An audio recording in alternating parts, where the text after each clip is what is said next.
Greetings, YouTube. Joe here with Culination Media, and welcome back to the very next episode of The Legend of Zelda Ocarina of Time. This is episode number 9, and in this episode we begin in the Lost Woods. And if you followed what I just did there and going to the left, you'll find the Skull Kid. If you put on the Skull Mask, ironically enough, you'll be able to sell it to him, but first you have to play a certain song without the mask, I think. And no, I'm going to keep the mask on. Screw that. And the song, oh, that's not what I wanted, has to be Saria's song that we just learned in the last episode. And after you play the song, yes, you'll hear the little ding. You know Saria's song? We should be friends. Here, take this. He's going to give you a heart piece. So you kind of needed to do this anyway. But in addition to that, he will also buy the mask for you by speaking to him. Hee hee! Under that mask, aren't you that Kokiri kid? Yeah, that's us, the Kokiri kid. But we're not really a Kokiri kid, so technically you're wrong. Quite an unusual mask you have there. Hee hee! I like it!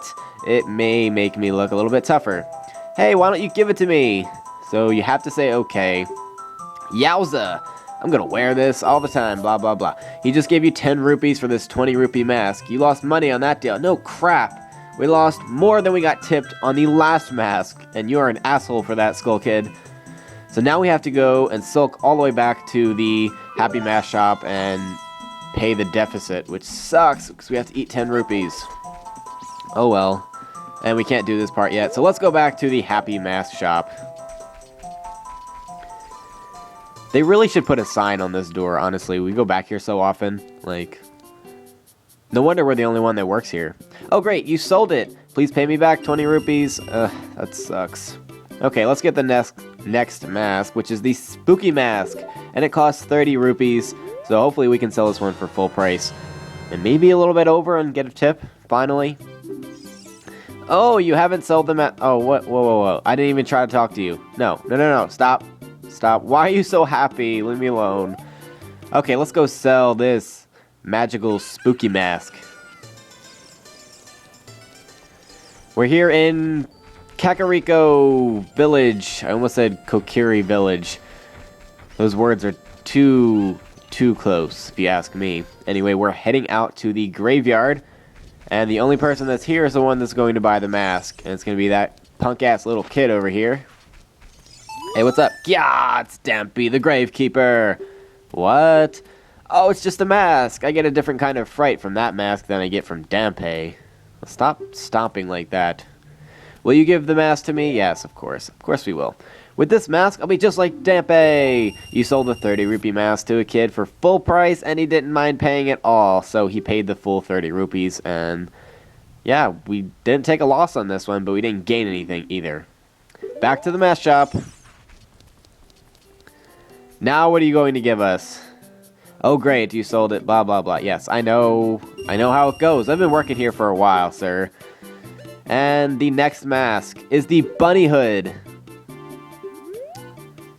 You borrowed a bunny hood. Yes, this is the first time the bunny hood actually appeared. And it's awesome! I love the bunny hood.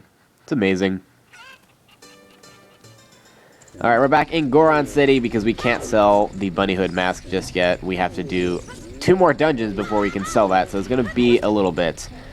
First thing you need to do is, well, we have to go back and visit Darunia, the sworn leader of the Gorons, because we have to play Saria's song for him. That's why we left in the first place a couple of episodes ago. Yay, and I played it right the first time. Awesome. That's because I have an amazing memory. Try not to be too jealous. Oh, and he likes that. He's going to start freaking out in a good way, like a good kind of freak out. Look at that. He's got some moves for a big fella. Although he kind of repeats the same ones over and over again, so I don't know. And then it's going to sound like he's doing things that he shouldn't be doing. He's like, I don't know, having a Saria song orgasm.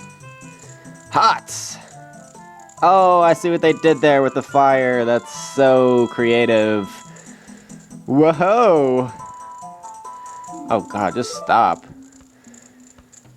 Ugh. It's times like these that I'm glad that this game was not created in HD. I am Darunia. I'm the big boss of the Gorons. Was there something you wanted to ask me about? What? You want the Spiritual Stone of Fire too? The Spiritual Stone of Fire, also known as the Goron's Rupee, is our race's hidden treasure. But hold on, I'm not going to give it to you that easily. If you want it so badly, why don't you go destroy the monsters inside of the Dodongo's Cavern and prove you're a real man? I'm just a kid, I'm like 10. That way, everybody will be happy again. If you can do it, I will give you anything you want, even the Spiritual Stone. I have something for you. I'm not really giving you this in return for anything, but take it anyway. If you wear this, even a little fella like you can pick a bomb flower using A. What if I wanted to pick it using B? You got the Goron's bracelet. Now you can pull up bomb flowers. So that is important because we don't have a bomb bag yet. And there's these bomb flowers kind of all over the place. Although you can't pick these ones off the wall here because they're too high and you're a short little dude. You can, I mean, that's what it looks like. So you're going to be seeing them around. Okay, so we need to be heading off to the Dodongo's Cavern, which is outside of Goron City. It's down the mountain a little bit, and it was blocked off. But first, we're going to do a couple of things inside Goron City before we move on to that. Blow up all these rocks, and you can hear Saria's song being played. So if you go through that little tunnel, you get warped into the Lost Woods, which is a nice little shortcut because there's a couple of other warp points as well that will warp you to the Zora's River. There we go, and a couple of other places as well. So I will be using that at some point, I imagine, so I wanted to make sure that that was all unlocked and whatnot. Okay, well, I guess the next thing we can do is light the torches up here. So, no. No. Link, thank you. God, how hard is it to light something on fire? It's really not that hard. By his age, I was lighting everything on fire. There's one, and there's the second one. Fabulous. Okay, and that spinning thing down at the bottom, you're supposed to throw bombs in it, and you will eventually get a heart piece out of that. Oh my god. Okay, I don't know where the other torches are, so I'm just going to kind of run around with this and see if I can reach wherever they may be. But yeah, you have to get a heart piece with that and all that good stuff. But we're going to wait till I actually have bombs like in a bomb bag so you don't have to find bomb flowers to throw in there because it's really annoying. Okay, what else do I want to do before we leave here? There's got to be something else. It's got to be. Oh yeah, let's blow this up. I don't remember what's back here, so... Oh, actually, I think I have an idea of what's back there, and we can't do it yet, so... But I'm gonna show you anyway, because I'm a nice guy like that. Yeah, and don't get run over by him, because he will run you over. I was about to say, did that seriously not blow up the wall? I would have been mad. Fuming mad, yo. So... Oh, okay, I thought that one missed too. How many of these doors are there? Jeez. So many doors, so little time. Actually, I'm going to make this episode a little bit longer than... that's definitely going to miss. Yeah, it did. Crap! That was an awful throw, though. I just, like, threw it right at the wall from point-blank range. Awesome. What I was saying was I was going to make this a little bit of a longer episode because the last couple of ones have been pretty short, and the last one was really on the short side. Anyway, I'm working on something really cool right now, but I think it's going to take a while. If you can wait 5 or 6 years, it should be ready. Okay, yeah, that is the best thing to tell a little kid. Just wait till you're older. Oh gosh, you can only count on like 8,000 hands how many times you've heard that. That is something that no kid ever wants to hear. You'll find out when you get older. No. I want to know now. Ugh. Okay, well, what else do we have to do here? Well, we can't go that way because we need the hook shot. Because that's what that little dot thing is.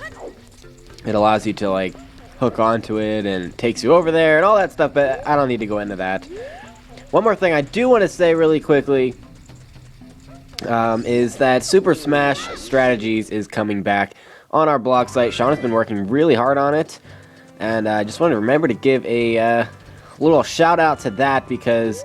a lot of you who have followed us from before we got hacked and came back and all that stuff remember that as one of our I guess, big series that attracted a lot of people. So we wanted to bring that back. And yeah, you can find out more by going to our blog site, and you can access that from our website, which is linked in the description of every video. So there you go. Make sure to go check that out and show it some support. All that good stuff. Okay, so what we're trying to do here, and not really succeeding with, is trying to blow up the rock that's blocking the Dodongo's cave. And there we go. Gotcha. And it was more like a boulder, not a rock, because it was freaking huge. And I don't feel like going down the other way, so I'm going to go down the cool kid way. Oh my. And that hurt me. Thankfully, these rocks have hearts. I only need one of them. And I make sure to conserve hearts, even though they disappear into thin air. Alright, now we're headed into the Dodongo's Cavern. And you do need to have the ability to use bomb flowers, obviously, because you couldn't blow up the boulder without it. But, just in case, you also need to use the bomb flowers again to blow up that door. And welcome to the main room of the Dodongo's Cavern! Yay! It's like the kid version of the Fire Temple. Not nearly as difficult, not nearly as complex. Yeah. It looks like there are many lava pits around here, so watch your step. Yeah, don't just go walk into the lava because you're not awesome. You can't just walk through lava and not get hurt. Also, make sure that if you have one, that you're using your Hylian shield, because the Dooku shield will just get burned up in a matter of seconds with all the fire-based enemies here. Beamos, watch out for its searching beam. And Navi said something about, I bet, how it doesn't like getting smoke in its eye. We need bombs to destroy it. And for now, all you can do is blow them up with bomb flowers, because we don't actually have bombs at our disposal to be used anywhere. So, but we're going to be fixing that problem, hopefully by the end of the next episode. I don't know how far we're going to get in this episode. See, there you go. All you have to do is throw the bomb flower at the body of it, and it'll explode on its own, and yeah, down it goes. They're not that difficult. So you want to take a bomb flower, bam, blow up that door, and there's nothing in there that you can use because you don't have the Mask of Truth yet, so that was actually a waste of time. Okay. Well, we have to blow up this door over here, too. We might as well blow up and uncover everything that we can, because why not, right? This is a dungeon. You want to find as many things as possible. Once you blow up the door, we come into this other room here. And what the hell is that? Lizard. Baby Dodongo, watch out for its leaping attack. It will explode after it's defeated. And more dangerous probably than it is alive is when it's dead, because it does explode. And if you don't get out of the way fast enough, you know, you're going to get stuck right in the middle of it. And it will hurt you. Because getting exploded next to or exploded on, I mean, that's never good. Okay, I don't know why I pulled out that Dooku stick. I just thought it would be fun. I hear a Skulltula, but I'm not sure where it is. I don't think we can get it yet. Anyway. It might be up there. I don't know. We'll figure that one out later. I guess we can come back here with bombs to blow up that door. Oh no, I hate these things. Letting them get too close to you and trying to slice them like that really isn't a good idea. I mean, just because they explode is good enough reason for me. But in addition, they just like slither and move all over the place, and they're kind of jumpy. And yeah, a lot of times you'll miss with your sword because your sword is so short. And then they'll end up all they have to do is touch you and you're hurt. So it's kind of like Mario. If you get touched by an evil mushroom, you die. Death by the evil mushroom. Just by making contact with it. Okay, so this switch, when you step on it, it's going to release once your weight comes off of it. So you need to push one of these statues onto the switch to hold it down while you go through the door. Like so. Up go the iron bars. And this is one big-ass door. Now we can head on through. And we meet the Keese for the first time. Is this the first time? No. We met them in the graveyard, didn't we? I forgot about that. They're going to be everywhere, and sometimes they're going to be cloaked in fire, otherwise known as Fire Keys. Very original, creative name. And we have a mini-boss battle here against the Lizalfos. Use their shield well and fight with Z targeting techniques.